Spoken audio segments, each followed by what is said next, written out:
Assalamualaikum warahmatullahi wabarakatuh. Saya Seda Martintori, calon guru penggerak angkatan 9 dari SD Negeri 4 Kleng, Kabupaten Jepara. Di sini saya akan melakukan wawancara kepada Ibu Komaryati SPD selaku Kepala Sekolah SD Negeri 4 Kleng. Di sini akan saya memberi beberapa pertanyaan kaitannya tentang penyelesaian masalah-masalah yang menggunakan 9 langkah dalam menyelesaikan masalah. Selamat siang Ibu Komaryati. Bagaimana kabar Ibu hari ini? Alhamdulillah sehat. Alhamdulillah. Amin, alhamdulillah. Ya begini Bu, terima kasih waktu yang sudah diberikan, diluangkan kepada saya. Di sini saya akan mencoba tanya beberapa hal kaitannya tentang permasalahan yang pernah dihadapi di dalam sekolah. Kaitannya tentunya di dalam penyelesaian masalah itu kadang-kala terjadi beberapa banyak hal dan pertimbangan ya Bu ya. Kaitannya tentang masalah-masalah yang sama baiknya, di situ kadang-kala kita kesulitan dalam menentukan sebuah keputusan.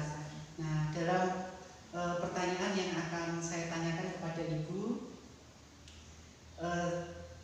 bagaimana Ibu dapat mengidentifikasi kasus-kasus yang merupakan dilema etika atau rujukan moral? Dalam mengidentifikasinya itu Ibu bagaimana? Assalamualaikum warahmatullahi wabarakatuh. Selamat siang Mas Ida. Selamat siang. Terima kasih atas kepercayaannya. Saya akan mencoba menjawab pertanyaan yang panjenengan sampaikan kepada saya sesuai dengan tupoksi saya sebagai yang dituakan atau kepala sekolah di SD Negeri 4 Kleng. Memang yang namanya lembaga dan kita berada pada situasi di mana di sekitar kita adalah teman-teman guru dengan berbagai problematika dan karakter masing-masing. Maka ketika ada berbagai masalah, yang pertama sebagai kepala sekolah saya mengidentifikasi atau memilah atau memprioritaskan mana persoalan yang kira-kira harus diselesaikan terlebih dahulu dan memandang seberapa berat atau masalah ini segera diselesaikan atau bisa ditunda. Oh ya, begitu ya. Berarti mendahulukan mana yang paling penting dulu ya Bu. Nah, begini Bu, untuk pertanyaan selanjutnya, selama ini Ibu menjalankan pengambilan keputusan di sekolah, terutama untuk kasus-kasus di mana ada dua kepentingan yang sama-sama benar atau sama-sama mengandung nilai kebajikan. Ya, untuk mengambil keputusan memang sering sekali dan hampir setiap saat kita menghadapi masalah yang seperti ini, Mas. ya. Misalnya kita antara menyelesaikan tugas atau misalnya ada undangan di mana undangan itu penting, antara kita mengajar dan menghadiri undangan itu lebih penting mana? Itu yang kadang-kadang menjadikan kita menjadi problem tersendiri, dilema, menjadi dilema dalam hati kita. Ketika kita menghadiri undangan karena memang itu tugas kita sebagai ASN, kita meninggalkan anak-anak, maka memang kita harus mengambil skala prioritas karena apa yang kita dapatkan pada undangan itu, pada acara itu mungkin lebih banyak manfaatnya untuk anak-anak dan lingkungan sekolah. Sehingga kami sebagai kepala sekolah tentunya memprioritaskan untuk mendatangi undangan itu dulu. Berarti yang paling penting yang paling penting Ibu. Ya, terima kasih Bu. Kemudian ya, langkahnya atau prosedur seperti apa sih yang biasa Ibu lakukan selama ini, prosedurnya? Prosedur yang saya laksanakan sebagai yang dituakan karena memang mengampu, saya pribadi mengampu 2 sekolah, itu kadang-kadang prosedur yang kita lewati itu harus tidak, misalnya saya tidak berada di SD 4 ini, saya bisa mewakilkan atau mengamanahkan kepada rekan guru untuk bagaimana supaya masalah itu bisa diselesaikan sepanjang soal itu bukan masalah yang teramat sangat pribadi atau privat dan itu bersifat umum. Prosedurnya akan saya lewati melewati mana yang lebih bisa diselesaikan. Oh iya. Lewat guru senior misalnya. Oh, berarti melalui kolaborasi Iya. ya Bu. Dan intinya kesepakatan itu diambil dengan teman sejawat. Istilahnya melalui prosedur misalkan rapat atau bimbingan Iya. seperti ya Bu ya. Nah baik Bu, kemudian hal-hal apa saja sih yang selama ini Ibu anggap efektif dalam pengambilan keputusan pada kasus-kasus dilema etika itu?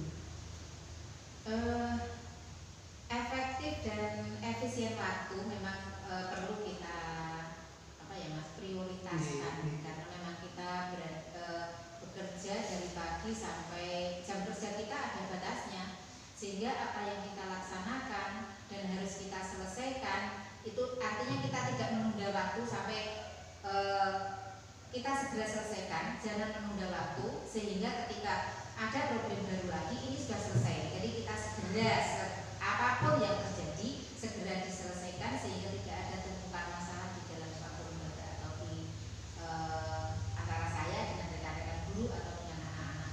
Iya, begitu intinya berarti ketika ada masalah kita harus segera menyelesaikan ya Bu ya. Kenapa? Karena masalah itu pasti setiap hari itu ada ya. Entah itu dari siswa, entah itu dari wali atau dari guru pendidik. sendiri. Ya, itu kalau memang kita tunggu-tunggu masalah tidak akan cepat selesai. Begitu ya Bu.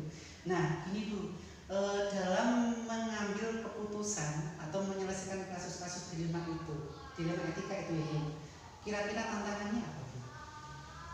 Tantangannya sebetulnya lebih pada nurani kita ya Mas, karena memang nurani kita itu kadang-kadang bertentangan antara saya sebagai kepala sekolah bertanggung jawab kepada negara atas tugas yang saya emban. Tetapi di sisi lain ketika guru atau rekan kerja kita ada yang memang sangat amat membutuhkan, misalnya minta izin ketika anak sakit, padahal di sekolah dia punya kewajiban untuk mengajar.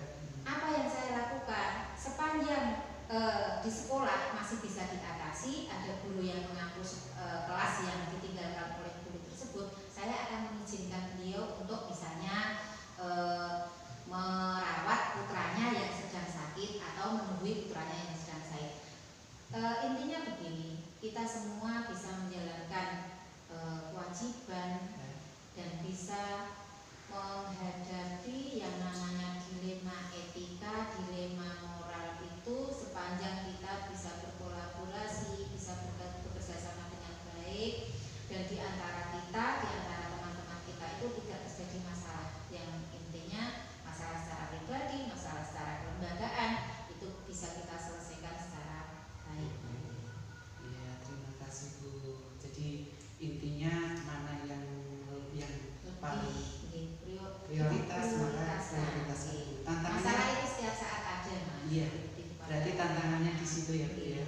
Nah terus gini Bu, ketika kita mau mengambil keputusan, apakah Ibu pernah mengatur jadwal atau schedule? Misalkan ini harus diselesaikan, tapi jadwalnya ini lebih baik nanti jam sekian. Apa pernah seperti itu Bu? Kembali tadi Mas ke skala prioritas, karena memang kadang-kadang ada hal yang memang perlu diselesaikan segera. Misalnya saat ini saya ada rapat misalnya, tetapi di sekolah saya misalnya ada anak yang sedang bermasalah, terutama ada wali murid, sangkutannya dengan wali murid, tentunya saya akan menyelesaikan dulu masalah yang ada di sekolah, baru saya nanti datang ke undangan atau ke panggilan dinas yang lain, karena itu semuanya bisa misalnya minta izin atau nanti minta tolong kepada pengawas, kan kita punya atasan langsung yang bisa membantu tugas-tugas kita. Iya Bu. Nah terus kemudian dalam hal pengambilan keputusan itu pasti ada hal-hal yang dapat mempermudah ya Bu. Ada hal yang dapat mempermudah atau faktor-faktor yang selama ini bisa mempermudah atau membantu dalam pengambilan sebuah keputusan dalam kasus dilema etika itu. Hal yang membantu, faktornya itu. Faktor yang membantu saya rasa yang pertama adalah teman sejawat. Kolaborasi ya Bu, teman sejawat ya. Kita tidak bisa bekerja sendiri karena memang lembaga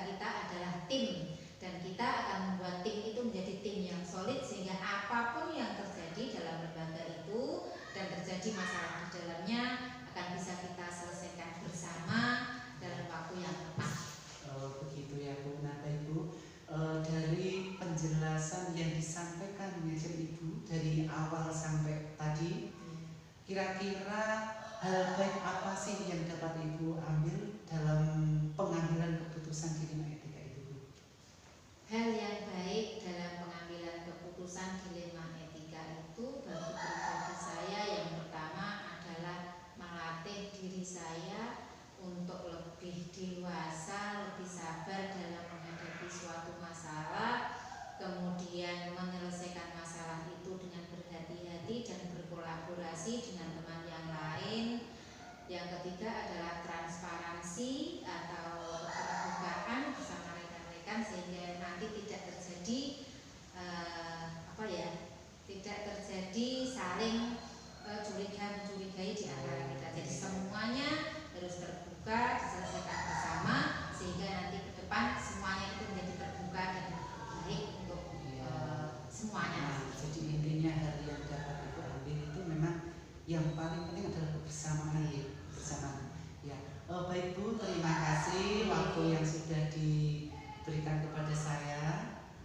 Dari saya cukup sekian. Terima kasih.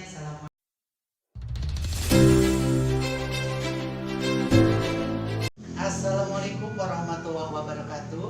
Perkenalkan, saya Seda Martintori, SPD SD, guru penggerak angkatan 9 dari Kabupaten Jepara, tepatnya dari SD Negeri 4 Kleng. Di sini saya akan memberikan beberapa pertanyaan kepada Bapak Kepala Sekolah SD Negeri Bumiarjo, yaitu Bapak Kitrianto SPD.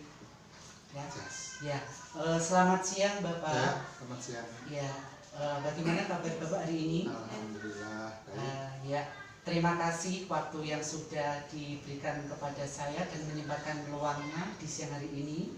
Di sini saya akan memberikan beberapa pertanyaan Bapak kaitannya tentang penyelesaian permasalahan. Ya, mungkin di sini ada beberapa masalah yang dua-duanya mengandung unsur dilema etika atau dua permasalahan itu sama-sama pentingnya.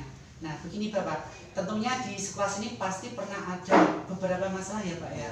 Terutama dua kepentingan itu sama-sama pentingnya. Sehingga dalam penyelesaian masalah itu kita memang harus benar-benar hati-hati dan teliti supaya apa? Supaya nanti di kemudian hari nanti tidak terjadi permasalahan yang mungkin bisa mengakibatkan beberapa hal yang terjadi di sekolah Bapak. Begitu ya Pak ya? Ya, untuk itu yang pertama yang saya tanyakan, bagaimana sih Bapak dalam mengidentifikasi kasus-kasus yang merupakan dilema etika atau ujian moral itu Pak? Ya, yang pertama terima kasih pada Bapak Sinda karena sudah berkenan wawancara di SD saya. Mengidentifikasi dalam dilematika yang saya lakukan yaitu saya secara langsung untuk permasalahannya itu apa kita identifikasi langsung. Oh, berarti intinya di sini Bapak langsung menyelesaikan saat itu juga, ya. Ya, berarti langkah yang pertama diidentifikasi masalah itu apa. Terus kemudian di situ nanti dicari jalan keluarnya secara bersama-sama gitu ya Pak ya? Oh iya, baik Pak, terima kasih. Kemudian selama Bapak menjalankan pengambilan keputusan di sekolah, terutama untuk kasus-kasus di mana ada dua kepentingan yang sama-sama benar atau sama-sama mengandung nilai kebajikan itu? Ya. Untuk pertanyaan kedua, yang pertama sama. Kita identifikasi permasalahannya apa, itu ya, terus kita panggil pihak-pihak terkait untuk memberikan informasi agar tidak biar tidak hanya dengar sana, hanya dengar sini, tapi keduanya kita dengarkan. Oh, berarti info itu pasti ya, biar ada kepastian yang benar. Oh iya, berarti langkah yang Bapak ambil dalam pengambilan keputusan itu sama seperti yang dibicarakan awal tadi ya. Kita mengidentifikasi masalah, kemudian memanggil pihak-pihak terkait. Bisa juga dari unsur wali murid dari unsur komite, maupun dari rekan seprofesi. Begitu ya Pak ya. Oh iya. Terus kemudian prosedurnya ya Pak ya. Prosedurnya atau langkah-langkahnya yang biasa Bapak lakukan selama ini itu apa Pak? Prosedur yang kami lakukan yang pertama kita memanggil para guru. Iya. Untuk Bapak itu Ibu tadi ya. yang untuk pihak terkait tadi untuk mengetahui permasalahannya itu apa. Kalau permasalahannya dari wali murid, kita juga memanggil Wali murid. Kita musyawarah secara kekeluargaan. Begitu ya Pak. Ya, intinya kan kita selalu berkoordinasi dengan pihak ya, terkait ya. Ya. Sehingga dua kepentingan itu tadi bisa terselesaikan. Dengan mana baik, yang lebih dulu, mana yang harus harus diselesaikan belakangan. Gitu ya Pak. Terus kemudian langkah yang paling efektif ya Pak. Kemudian hal-hal apa sih yang paling efektif dalam pengambilan keputusan kasus-kasus istilahnya dilema etika itu Pak? Ya. Kalau selama ini yang saya ambil yaitu kita bermusyawarah secara kekeluargaan. Kayak gitu. Berarti kembalinya ke musyawarah tadi. Kekeluargaan itu berarti yang paling efektif di sini itu ya musyawarah. Nah, selain itu apa Pak? Selain bermusyawarah dengan rekan seprofesi, dengan wali murid, kita bermusyawarah sama komite juga, wali murid juga. Persamaan persepsi juga ya Pak ya? Sama, ya persepsinya sama. Nah, untuk mengambil keputusannya nanti biar tidak merugikan. Oh begitu ya Pak. Nah gini ya Pak ya, ketika kita dalam menentukan jalan keluar untuk menghadapi suatu masalah ya Pak ya, tentunya pasti ada hambatan-hambatan atau tantangan-tantangannya. Kalau menurut Bapak, ketika Bapak menghadapi sebuah masalah atau menyelesaikan suatu masalah, apakah tantangan yang terberat bagi Bapak? Ya, yang ada dua. Ada dua kalau saya. Yang pertama itu kalau permasalahannya dari guru sama guru. Dari pendidik sama pendidik. Nah itu tantangannya lebih, itu berat juga. Berat karena kita harus, permasalahan itu harus selesai tanpa merugikan antara guru yang satu dengan guru yang lain. Yang kedua itu kalau ada permasalahan dari siswa, padahal sekolah bisa menyelesaikan permasalahan itu, tetapi wali murid atau orang tua itu ikut campur permasalahan di sekolah, padahal sekolah bisa menyelesaikan semuanya. Itu yang paling berat. Berarti tantangannya faktor dari guru, kemudian faktor dari wali murid karena anak atau siswa ya. Permasalahan dari siswa. Karena memang benar Pak, karena kadang-kala dari rekan profesi saja itu kadang kita sangat sulit untuk menyatukan sebuah pendapat. Nah memang makanya ada 9 langkah untuk menyelesaikan masalah itu memang paling tepat. Begitu ya Pak ya. Nah terus kemudian ya Pak ya, apakah Bapak ketika menyelesaikan sebuah permasalahan itu, apakah Bapak itu pernah membuat jadwalnya atau menjadwalkan ini bagaimana baiknya supaya ini nanti tidak berbenturan dengan kegiatan-kegiatan yang lain? Apakah Bapak nanti harus menentukan jadwalnya atau Bapak langsung menentukan mencari solusinya, begitu Pak? Kalau jadwal saya rasa selama ini saya tidak menjadwal. Tidak menjadwal karena seperti yang Bapak Sendah bilang tadi, kita langsung ada permasalahan, kita langsung selesaikan itu juga. Karena nanti biar ke belakangnya itu tidak terjadi hal-hal yang tidak diinginkan lagi. Karena namanya gini loh Pak, memang kadang semua keputusan imbas itu sangat melebar. Ya dari diri kita, kemudian dari siswa, kemudian dari rekan-rekan guru yang lain. Makanya memang langkah Bapak itu benar, mengambil yang terbaik yang tidak ada istilahnya efek di kemudian hari. Begitu ya Pak. Nah terus saya yakin ketika mengambil keputusan, terutama dalam kasus dilema etika ini, pasti ada faktor pendukung. Nah faktor pendukung yang paling mudah yang bisa istilahnya membantu Bapak dalam menyelesaikan masalah itu faktor apa Pak kalau di sekolah ini? Kalau di sekolah kami faktor yang mendukung adalah keluarga SD. Nah keluarga Intinya kita Bapak Ibu guru selalu kolaborasi. Iya, Kayak gitu, kolaborasi ya. agar tidak ada permasalahan-permasalahan atau kasus-kasus dilema etika. Iya, dilema etika ya, itu memang benar ya Pak ya. Kadang-kala kita itu untuk menentukan satu keputusan itu memang harus banyak sekali yang kita pikirkan ya, terutama buat diri kita sendiri ya. Karena apa sih Pak, efeknya itu tentang moral, etika moral itu pasti ya. Contohnya saja seperti kasus-kasus siswa yang tidak naik kelas, itu kalau memang kita putuskan tidak naik kelas pasti efeknya ke moral anak ya. Makanya perlu antara kerjasama antara guru, kemudian kepala sekolah beserta wali murid. Nah itu ya tujuannya supaya tidak ada masalah. Ya, baik Pak, ini yang Bapak sampaikan dari awal sampai akhir itu menurut saya sangat luar biasa dan sangat menginspirasi saya. Nah, satu lagi ya Pak, pertanyaan ya Pak. Ini kira-kira hal baik yang Bapak ambil dari percakapan yang kita lakukan dari awal sampai akhir tadi, kira-kira yang terbaik yang bisa Bapak ambil itu apa Pak? Oh iya, kalau dari percakapan kita tadi, wawancara tadi yang bisa saya ambil, yang bisa Bapak Senda juga nanti kalau kedepannya bisa menerapkan, betul itu sekali.